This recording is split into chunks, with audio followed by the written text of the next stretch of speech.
ইরানের নতুন সর্বোচ্চ নেতা মোস্তফা খামেনিকে ঘিরে তৈরি হয়েছে নতুন রহস্য।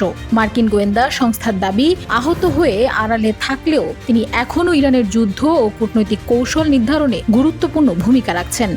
CNN এর এক প্রতিবেদনে বলা হয়েছে, সাম্প্রতিক মার্কিন ইসরায়েলি হামলায় আলী খামেনি সহ ইরানের কয়েকজন শীর্ষ সামরিক কর্মকর্তা নিহত হন। একই হামলায় গুরুতর আহত হন মোস্তফা খামেনিও।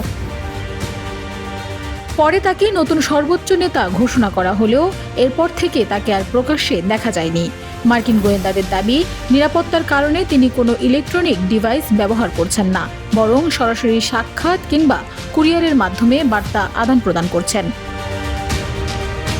এদিকে ইরানের প্রেসিডেন্ট মাসুদ পেজেশকিয়ান জানিয়েছেন, চলতি সপ্তাহে তিনি মোস্তফা খামেনির সঙ্গে দীর্ঘ বৈঠক করেছেন। যদিও মার্কিন সূত্রের একাংশ বলছে, খামেনি এখনও পুরোপুরি সক্রিয় নন। বর্তমানে ইসলামিক রেভলিউশনারি গার্ড কোরের শীর্ষ কর্মকর্তারা এবং পার্লামেন্ট স্পিকার মোহাম্মদ বাঘের গালিবাফ রাষ্ট্র পরিচালনায় বেশি ভূমিকা রাখছেন।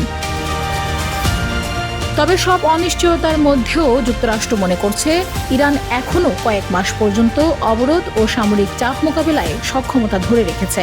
একই সঙ্গে কূটনৈতিক সমাধানের চেষ্টাও চালিয়ে যাচ্ছে ওয়াশিংটন।